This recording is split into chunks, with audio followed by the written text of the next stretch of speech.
بسم اللہ الرحمن الرحیم۔ السلام علیکم ورحمۃ اللہ۔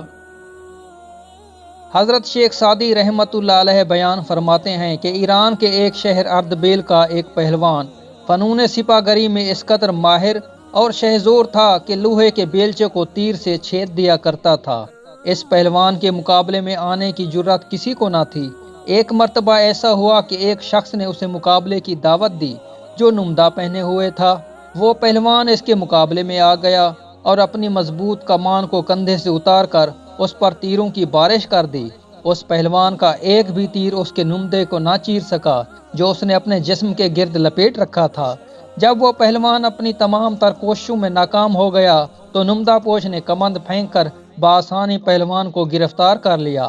نمدہ پوش اس پہلوان کو گرفتار کرنے کے بعد وہاں سے لے گیا اور اس کے ہاتھ پیر مضبوطی سے باندھ کر اسے خیمے میں اپنے سامنے ڈال دیا۔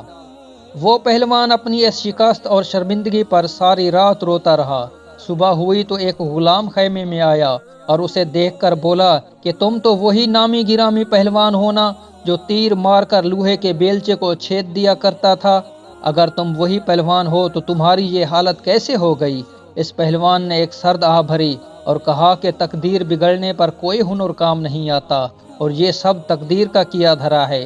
جب میرا ستارہ عروج پر تھا تو میرا کوئی وار خالی نہ جاتا تھا اور اب جب تقدیر نے ساتھ نہیں دیا تو میں یہاں قید ہوں۔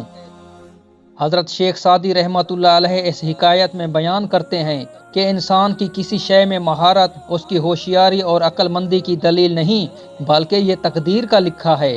جب تقدیر میں لکھا ہو کہ یہ فلاں شے کا مالک بنے گا تو بغیر کسی ہوشیاری اور عقل مندی کے وہ اس کا مالک بن جاتا ہے، اور جب تقدیر میں لکھا ہو کہ فلاں شے اس سے لے لی جائے گی تو پھر کوئی ہوشیاری اور عقل مندی کام نہیں آتی۔